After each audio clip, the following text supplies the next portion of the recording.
오늘 본문 말씀을 중심으로 문제 분석을 넘어 하나님의 대안이 되라, 문제 분석을 넘어 하나님의 대안이 되라라는 제목으로 함께 하나님 말씀을 나누도록 하겠습니다.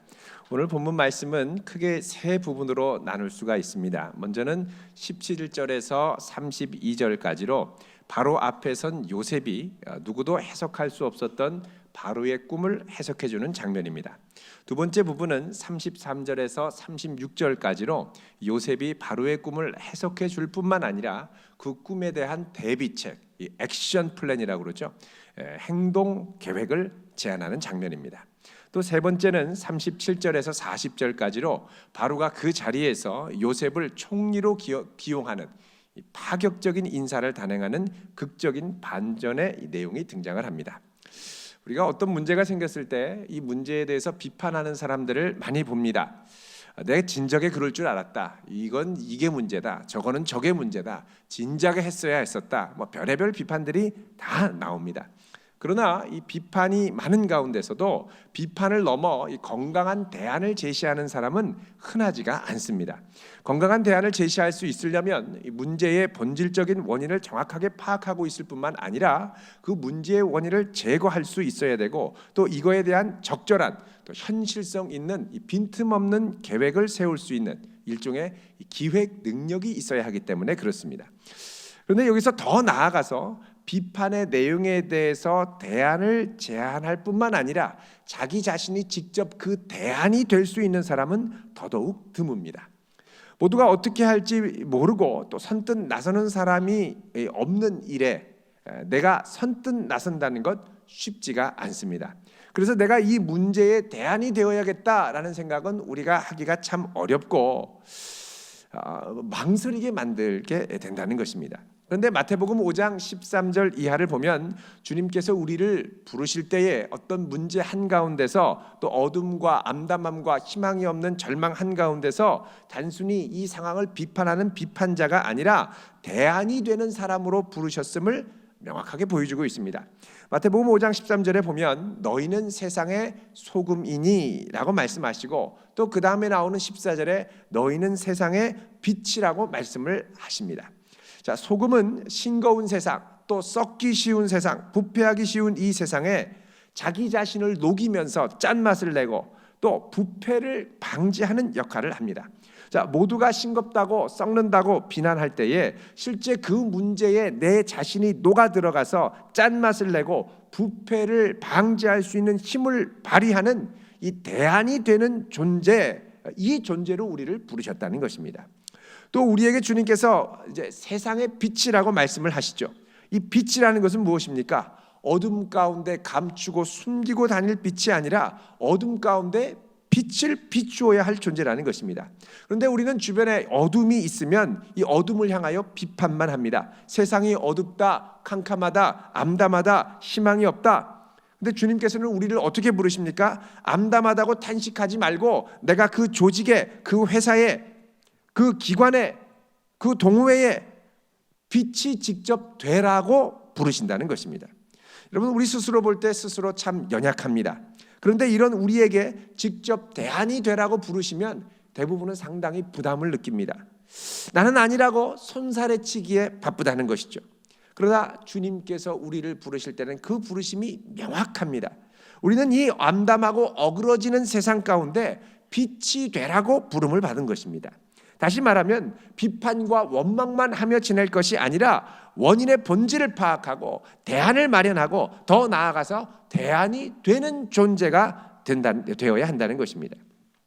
그래서 우리는 오늘 이 본문 말씀을 통해서 요셉이 어떻게 단순한 문제 분석을 넘어서 하나님의 대안이 되어가는가를 함께 살피면서 은혜를 나누고자 합니다.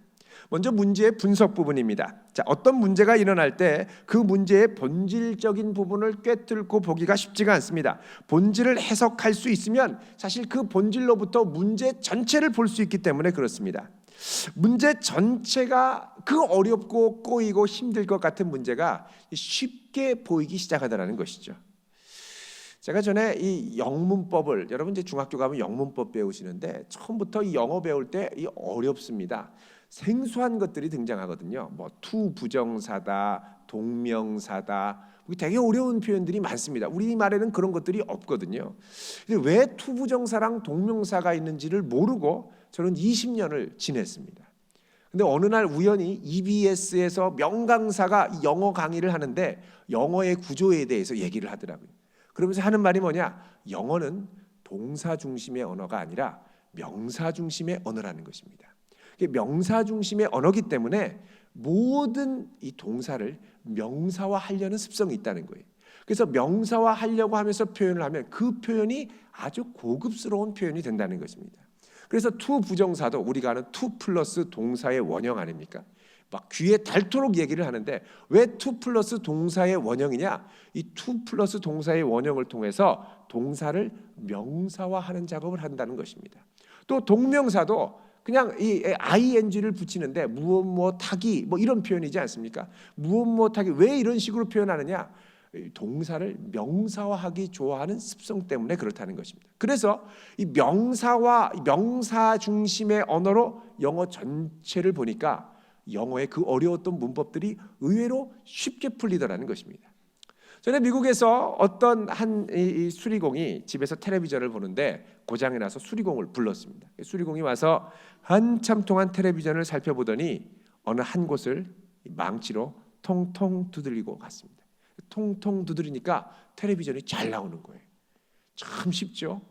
통통 두드리면 나오면 이게 참 누구나 두드릴 수 있지 않겠습니까? 아이 참 별것도 아닌데 그랬네. 그리고 갔는데 이 수리공이 청구서를 보내왔습니다. 청구서 수리비 내역이 얼마냐? $100입니다. $100면 우리 돈 하면 10만 원이 넘죠. 깜짝 놀라서 이건 바가지다. 어떻게 망치 한 번 두드리고 $100를 받냐? 망치 두드리고 $10 이게 받는 건 말도 안 된다. 자세한 내역을 좀 보내라 그랬습니다. 그러니까 청구 내역을 보내는데 이 수리서에 뭐라고 적혀 있느냐? 망치로 두드리는 비용 $1. 어디를 두드려야 할지 찾아내는데 이 필요한 비용이 $99. 여러분 문제의 원인을 파악하는 게 이렇게 어렵다는 것입니다. 제대로만 파악하면 정확하게 실패의 원인, 문제의 원인을 알아서 대안을 마련할 수 있는데 그 원인을 제대로 파악하지 못하면 아주 낭패를 보기가 쉽습니다. 여러분 우리나라에서 이 문제의 원인을 제대로 파악하지 못해서 아주 낭패를 본 기업이 있습니다. 그게 어디냐면 LG전자입니다. LG전자. 미국에서 한참 이 애플이라는 회사에서 스마트폰을 만든다 뭐 한다고 준비할 때 삼성과 함께 전 세계 스마트폰 시장을 거의 독식하다시피 했던 것이 바로 이 LG전자입니다. 1, 2위를 다투었죠. 당시에 이 LG전자에서 나왔던 게 뭐냐? 이 초콜릿 폰이었습니다. 이 터치로 조작하는 초콜릿 폰. 이게 전 세계에 히트를 해가지고 1,000만 대 이상을 팔았습니다.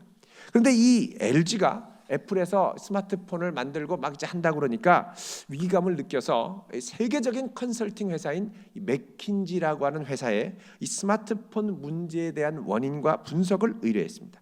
맥킨지 하면 세계 최고의 경영 컨설팅 회사 중에 하나죠. 자, 이때 받은 컨설팅의 결론이 뭐냐? 스마트폰 너무 신경 쓰지 말아라.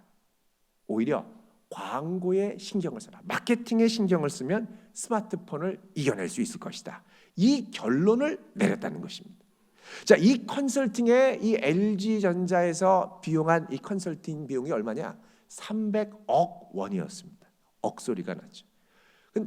여러분 그때 한참 잘 나갈 때 이 컨설팅 비용을 지불할 능력이 있었습니다. 그 해에 2009년이었는데 이 LG전자의 매출이 55조였습니다. 그리고 이 55조 가운데 기업의 순이익이 3조 가깝게 났었습니다. 엄청났죠. 자, 그랬던 회사가 1년 만에 3분기에 이르러서 1,800억 원의 적자를 내더니 4분기에 이르러서 마이너스 2,400억이나 되는 엄청난 적자를 기록할 정도로 위기를 맞게 됐습니다. 자, 이렇게 문제 분석이 잘못되면 조직 전체에 엄청난 위기를 초래하게 됩니다. 그때 타격이 아직까지 이게 있어가지고 여파가 심하죠. 지금도 LG전자에서는 맥킨지 하면 치를 떤다고 그럽니다. 자, 지금 요셉의 이 해석을 보면 이 요셉은 애굽 전체의 운명을 쥐고 흔들 만한 중요한 해석의 자리에 있습니다. 이 꿈의 해석이 어떻게 되느냐에 따라 애굽 제국 전체가 살기도 하고 죽기도 하는 운명에 처해 있었던 것입니다. 자, 요셉이 바로왕 앞에 서서 꿈을 해석하는데, 근데 이 해석할 때 이 해석의 내용을 보면 요셉이 이 문제의 원인을 파악할 때에 해석의 원인 자체보다 더 중요하게 관심을 기울이는 부분이 있더라는 것입니다. 그거 뭐냐? 바로 이 꿈에 담겨 있는 하나님의 의도, 하나님의 주권에 훨씬 더 초점을 맞추더라는 것이죠. 자, 바로가 요셉한테 자기 꿈 얘기를 막 해줍니다. 요셉은 이걸 잘 듣죠. 그러고는 이 바로에게 꿈 해석을 해주는데, 이 꿈 해석을 정확하게 해주기 이전에 먼저 뭘 얘기하느냐? 이 꿈에 담겨 있는 하나님의 의도와 주권이 어디로 흐르고 있는가를 초점을 맞추더라는 것입니다. 자, 우리 25절 같이 읽어보겠습니다. 25절입니다. 시작. 요셉이 바로에게 아뢰되 바로의 꿈은 하나라. 하나님이 그가 하실 일을 바로에게 보이심이니이다. 아멘. 자, 여기 보면 요셉이 바로의 꿈을 듣고 말합니다. 지금 폐하께서 말씀하신 두 개의 꿈은 사실 하나의 이야기입니다. 여러분, 이거를 하나로 보는 건 엄청난 인사이트입니다. 왜냐? 여태까지 이 점성술사랑 주변에 있는 지혜자들이 꿈을 풀어주는데 하나로 본 사람이 거의 없었던 것 같습니다. 다 이거는 이런 뜻, 저거는 저런 뜻, 따로따로 해석을 했더라는 거죠. 근데 이 두 개가 같은 하나라는 이 통찰력을 갖고 이 핵심을 짚으면서 뭐라 그러냐? 이거는 하나님께서 행하실 일들을 바로에게 보여주기 위한 것입니다 라고 얘기를 합니다.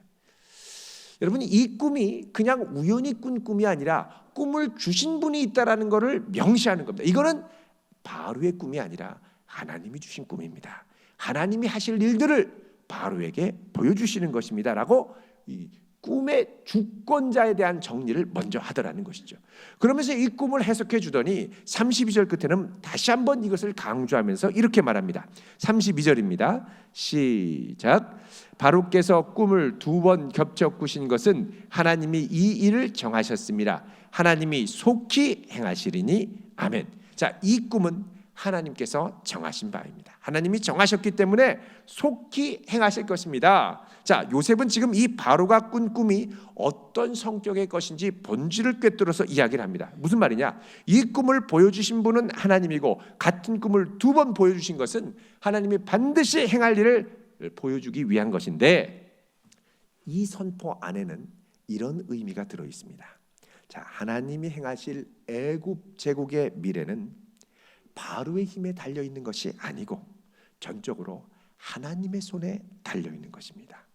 바로는 미래를 결정할 힘이 없습니다. 단지 바로는 주변부에서 이 일이 일어나는 걸 관찰할 수밖에 없는 관찰자의 입장에 있을 뿐입니다. 자, 여기에 문제 분석의 첫걸음이 있습니다. 그건 뭐냐? 바로 여호와를 경외하며 하나님의 주권을 인정하는 마음이라는 것입니다. 잠언 1장 7절에 보면 여호와를 경외하는 것이 지식의 근본이거늘이라고 말씀합니다. 자, 여러분, 모든 문제의 근본에 하나님의 주권이 있고 하나님을 인정하고 그 하나님이 이 사건을 통해 하시려는 것이 무엇인가를 고려할 때에 우리가 비로소 건강하고 바른 문제 분석의 첫걸음에 다가갈 수 있다는 것입니다. 그런데 이거는요, 아무의 눈에나 보이지 않습니다. 하나님을 인정한다는 게 쉽지가 않습니다. 이거 내가 잘못해서 이렇게 된 것 같고 저 사람이 잘못해서 그렇게 된 것 같거든요. 그러니까 사람에게 문제의 원인을 돌리기 쉽지, 이 근본에 하나님의 주권적인 은혜와 능력이 있다는 걸 인정하는 게 절대 쉽지 않더라는 것입니다. 자, 그러면 요셉이 이렇게 하나님을 인정할 수 있었던 이유가 뭐냐?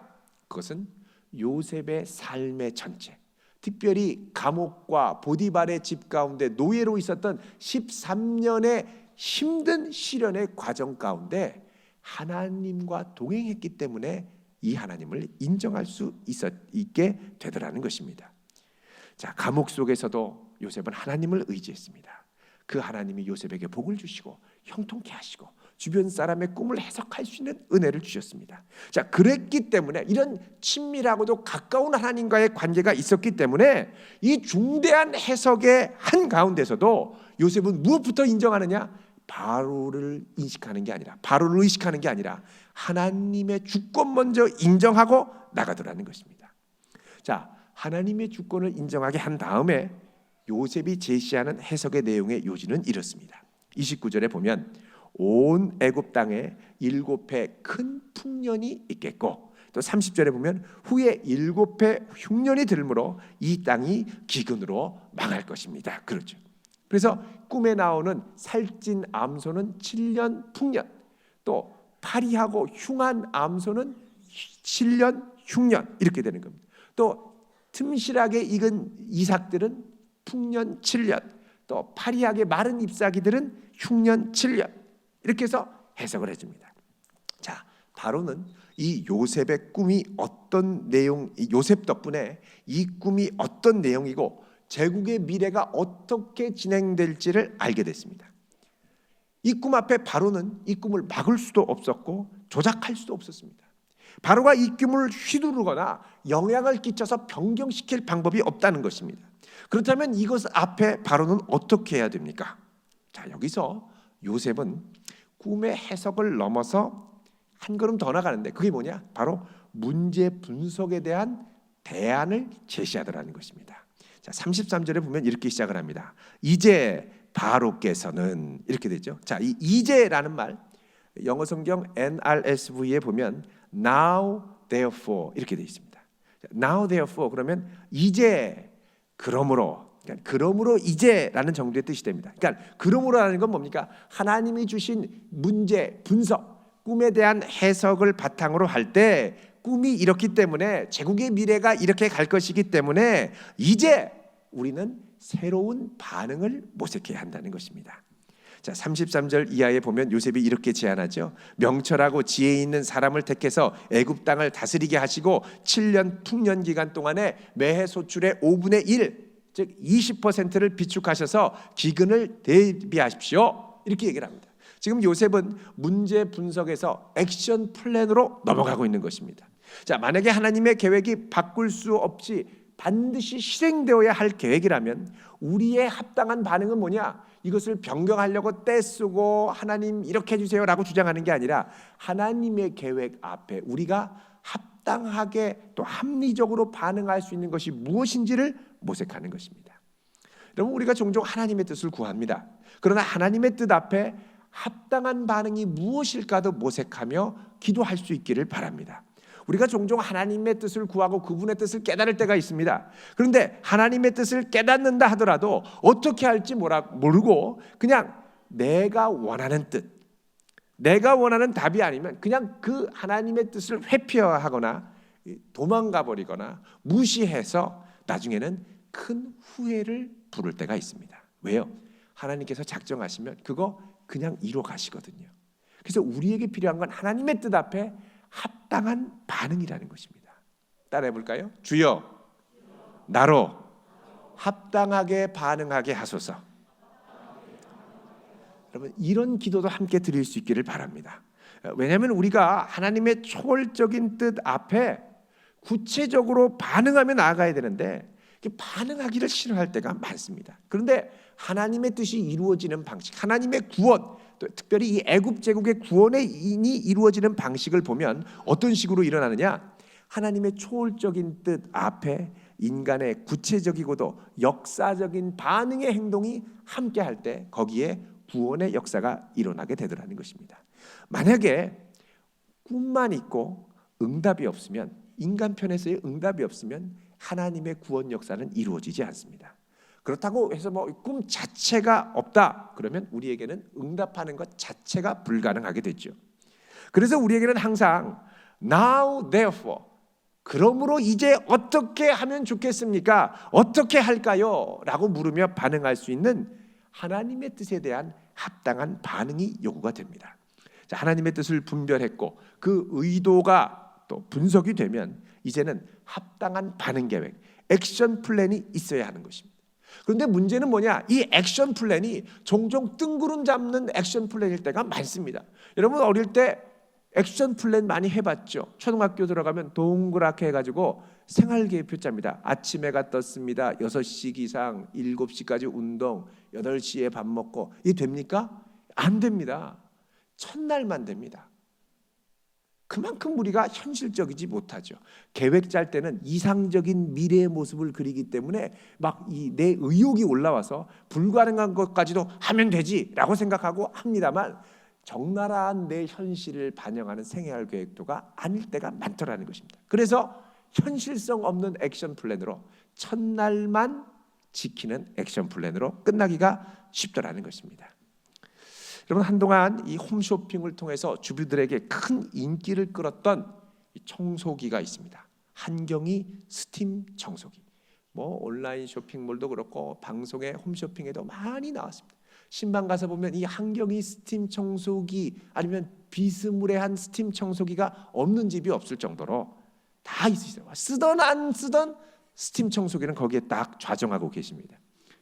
이 스팀 청소기가 다 있습니다. 여러분, 이분이 이 스팀 청소기에 대한 이 아이디어를 내 가지고 개발할까 말까 아직 고민을 할 때가 있었습니다. 이게 딱 아이디어가, 아이를 둘을 2년 터울로 딱 낳고 이제 맨날 쭈그려 앉아서 청소를 하다 보니까 너무 힘들어서 어떻게 할까 하다가 이 아이디어가 딱 떠오른 거예요.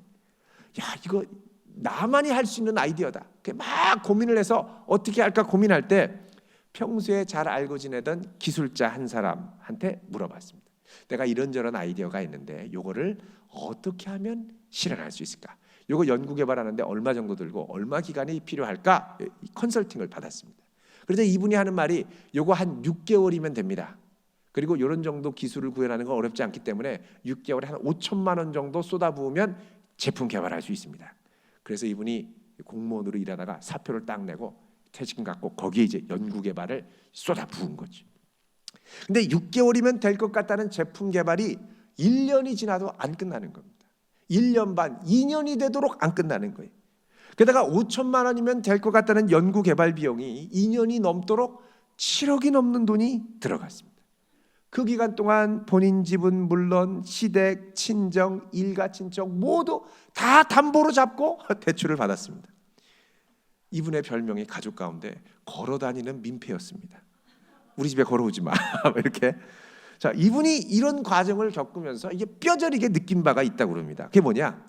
액션 플랜과 실행 능력입니다. 물론 사업 아이디어도 중요합니다. 중요한데 물론 아이디어가 없으면 이 사업 자체가 안 되죠. 그런데 이 아이디어가 있어도 이걸 실제로 만들어낼 수 있는 계획 또 실행 능력이 없으면 실패하고 말더라는 것이죠. 그 현실적인 액션 플랜과 실행 능력을 키우려면 어떻게 해야 되느냐? 여러분, 그 감을 키우려면 사실 현장에서 구석구석 살피면서요, 아주 바닥부터 시행착오를 경험하면서 쌓아 올려야 됩니다. 여러분, 요리 프로그램 같은 데서 이 셰프가 요거는 딱 설탕 반 스푼입니다. 그럴 때는 딱 반 스푼만 넣으셔야지 난 달달한 게 좋아. 그리고 한 스푼 넣으시면 반드시 실패합니다. 왜요? 이 요리사가 반 스푼 넣으라고 할 때는 한 스푼도 넣어보고 반 스푼도 넣어보고 안 넣어보기도 하고 반에 반 스푼도 넣어보고 별의별 스푼을 다 넣어봤습니다.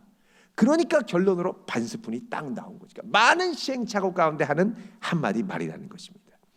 여러분, 현장에서의 시행착오 경험은 결국은 현실성 있는 이 액션 플랜의 기초가 되는 겁니다. 내가 아무리 예측해도 아찔할 때가 많습니다. 예전에 1961년에 여러분 얼마 전에 우리나라에서 B-52 폭격기가 떴었죠. 북한에서 수소폭탄 실험했다. B-52 이 비행기 안에 수소폭탄이 여러 개가 들어갈 수 있습니다. 예전에 이 1961년에 이 B-52 비행기가 떠가지고 대서양에서 공중구비를 할 때 이게 사고가 나가지고 연료가 막 1,700kg이니까 1.7톤이죠. 이게 막 누수가 되면서 대서양으로 곤두박질 쳐서 추락했을 때가 있습니다. 자, 비행기가 추락했는데 이때 이 안에 수소폭탄 2개가 있었습니다. 근데 추락을 할 때 하나는 나가면서 이제 낙하선이 펴져가지고 이제 불시착을 해서 안전하게 내려앉았는데 또 하나는 낙하산이 펴지지가 않아가지고 그냥 거의 음속에 가까운 속도로 수소폭탄이 지상으로 곤두박질 쳤습니다. 꽝 쳤는데 폭발이 돼야 되는데 폭발이 안 됐습니다. 이 안에 몇 중의 안전장치가 있었느냐? 6중의 안전장치가 들어있었습니다. 그 안전장치가 어느 정도 보존됐나? 나중에 가서 이 폭탄을 수거해가지고 딱 열어봤더니 안전장치 6개 중에 5개가 다 부서져 있었습니다. 마지막 하나 남았죠. 그거 까지 안전장치가 부서졌으면 수소폭탄 하나 폭발하는 겁니다. 여러분, 아무리 우리가 2중 3중으로 계획을 짜도 이게 내 예상대로 탁탁 들어맞기가 절대 쉽지가 않습니다.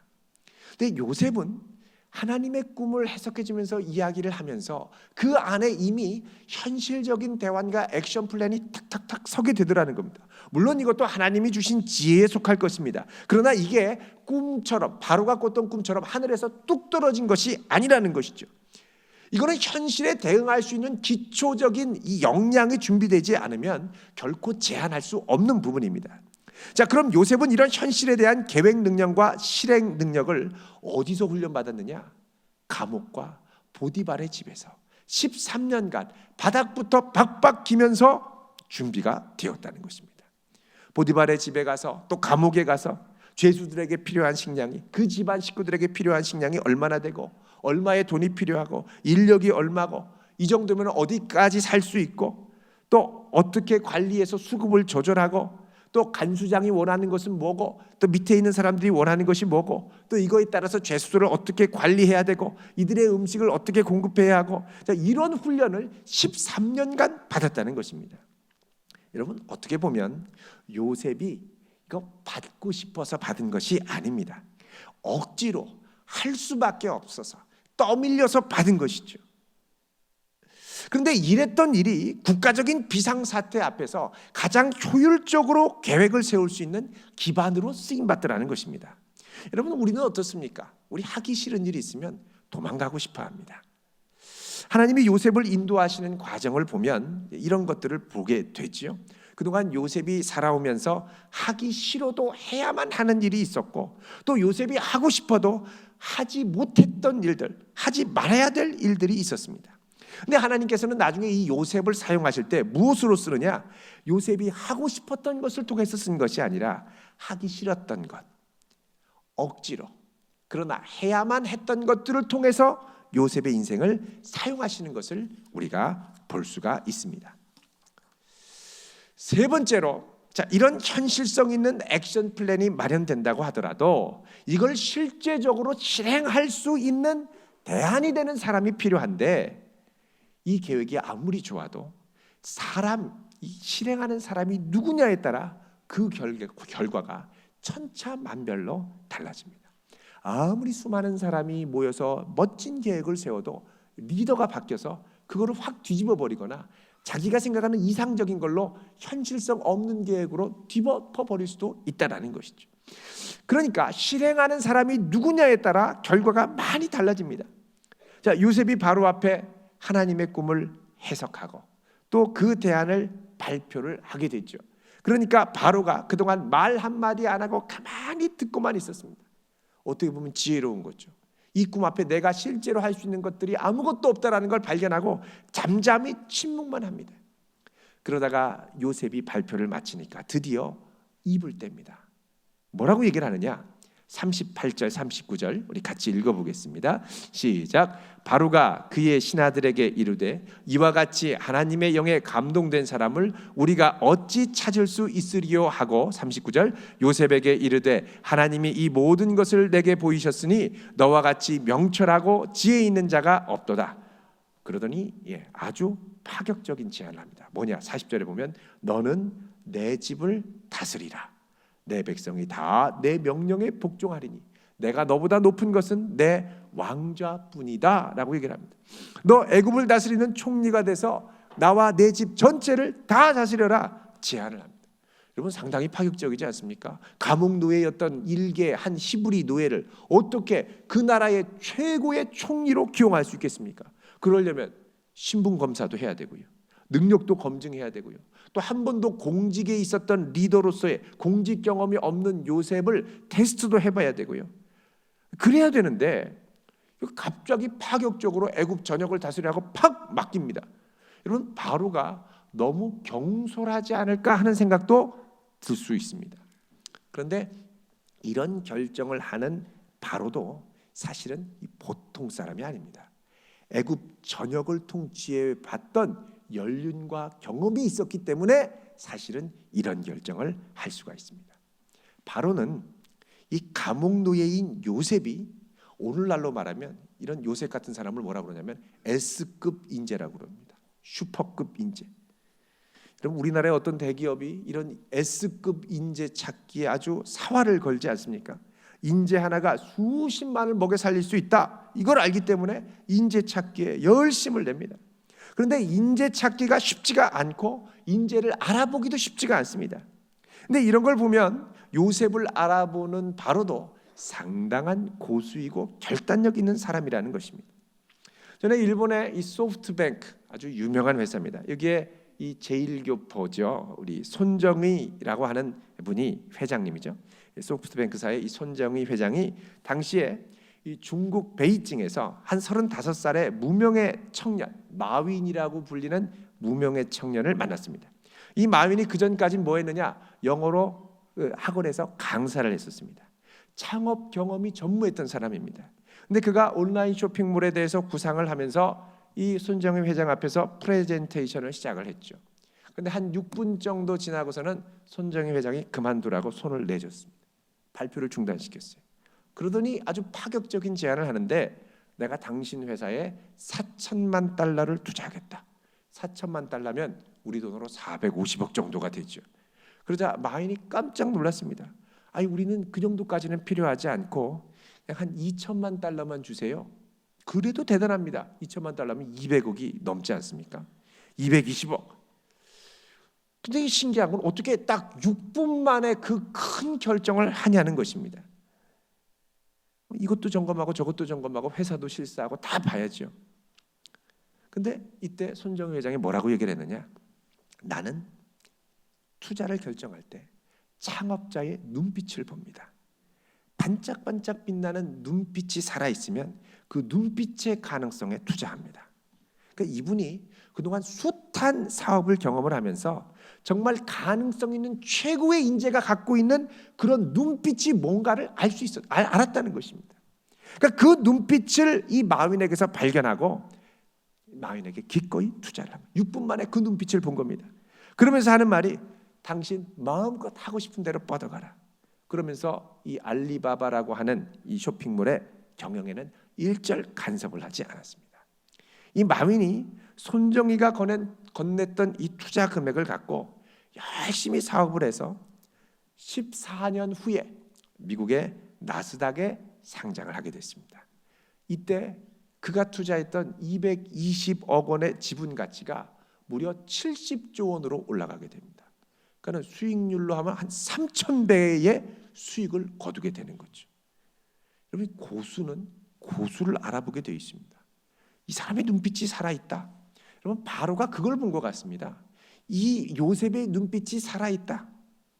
그리고 나는 이 꿈 앞에 철저히 무력한데 그에게는 살아계신 하나님의 영이 있고 지혜와 명철이 충만하구나.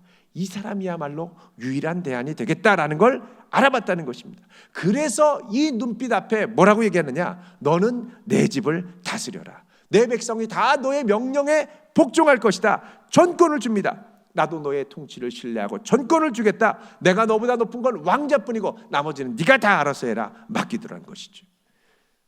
여러분 바로가 요셉에게 받던 것이 바로 이 살아있는 눈빛이었습니다. 여러분 지혜와 명철, 오늘 말씀 이 39절에 보면 너와 같이 명철하고 지혜 있는 자가 없다고 그러죠. 이 바로가 보았던 지혜와 명철의 근본이 뭐냐? 바로 38절에 너와 같이 하나님의 영에 감동된 사람을 우리가 어떻게 찾을 수 있겠느냐? 여호와를 경외하는 눈빛, 하나님의 영에 충만한 눈빛을 보았다는 것입니다. 여러분 이런 요셉의 눈빛, 하나님의 영에 충만한 것은 어느 날 갑자기 생긴 것이 아닙니다. 또 갑자기 있는 척 한다고 생겨지는 것도 아닙니다. 그건 뭐냐? 지난 13년간의 고생스러운 세월 가운데 하나님께서 요셉의 내면에 이런 자질을 넣어주셨던 것입니다. 훈련받고 받게 하시고 키워주시고 하나님의 때에 하나님의 방법으로 그 내면에 형성됐던 이 하나님을 경외하는 충만한 지혜의 영이 무르익어서 표출되도록 도와주신 것입니다. 여러분 하나님의 때, 하나님이 쓰실 때는 하나님만이 알고 계시고 그분의 주권에 속해 있습니다. 그러나 그분의 주권이 나를 통해 사용하실 때까지 우리를 종종 내가 원하지 않는, 내가 싫어하는, 내가 할 수 있으면 기피하는 곳으로 억지로 보내셔서 그곳에서 훈련받고 단련받게 하실 때가 있습니다. 그때 여러분 기쁨으로 감당할 수 있기를 바랍니다. 우리 대전에 있는 이 성심당, 옛날에는 그냥 대전에서 그냥 맛있는 빵집 정도로 알려졌었죠. 근데 지금은 전국적인 빵집이 됐습니다. 얼마 전에 이 발표를 했는데 이 KTX 대전역에 있는 그 딱 나오면 거기에 있는 그 성심당 튀김소보로 이 집이 1년 매출이 54억이라고 발표가 났습니다. 요 대전역점에서만. 대전 시민이 그렇게 다 먹었을까요? 아니라고 생각합니다. 전국에서. 거기에다가 요즘에는 또 KTX 대전점이니까 대전에서 전국으로 다 가죠. 튀소는 KTX를 타고 그리고선 KTX 막 배송을 시작을 합니다. 여러분, 이 KTX에서 이 대전에 있는 유명한 맛집을 열심히 찾다가 이 성심당을 찾아서 입점을 시켰습니다. 그런데 입점을 시키는 것도 중요하지만 입점을 해서 보여줄 수 있는 내공이 있어야죠. 이 내공을 닦았던 시절이 얼만큼이냐? 1950년대 초부터 시작해서 지금까지 50년, 60년이 넘는 훈련의 기간을 거쳐서 적절한 때에 무르익어 열매를 맺더라는 것이죠. 여러분, 우리는 빨리 적절한 장소, 적절한 때를 만나기를 원합니다.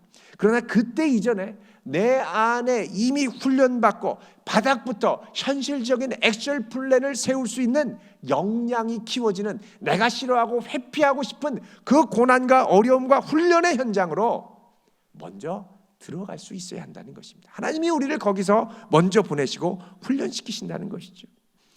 여러분, 하나님께서 이 요셉을 훈련시켰던 것들이 몇 가지 요소가 있습니다. 우리가 그동안 살펴봤는데요. 먼저는 뭐냐? 하나님과의 친밀한 관계입니다.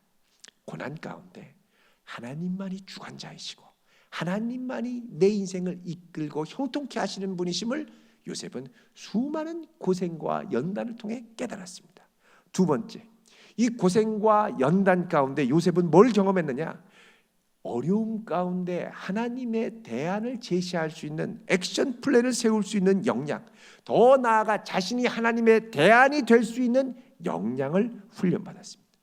이 훈련을 13년 동안 하고 드디어 하나님의 때에 그가 그동안 훈련받았던 역량을 꼽히게 하신 것입니다. 여러분, 우리 안에 고난을 바라볼 수 있는 안목이 달라지기를 바랍니다.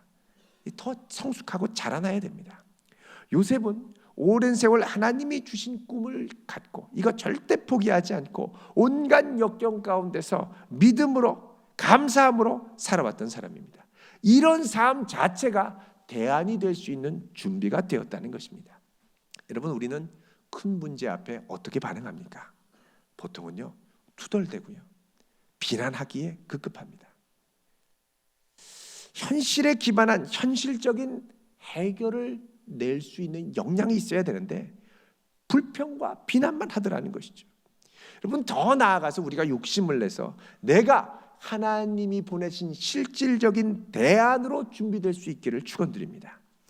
우리는 모두 어둠 가운데 빛으로 부름을 받았고요, 또 부패져가는 세상 가운데 소금으로 부름받았습니다. 내가 녹아 들어가고 내 촌농을 태워가면서, 심지를 태워가면서 그곳에 실질적인 대안으로 세워질 수 있어야 한다는 것입니다.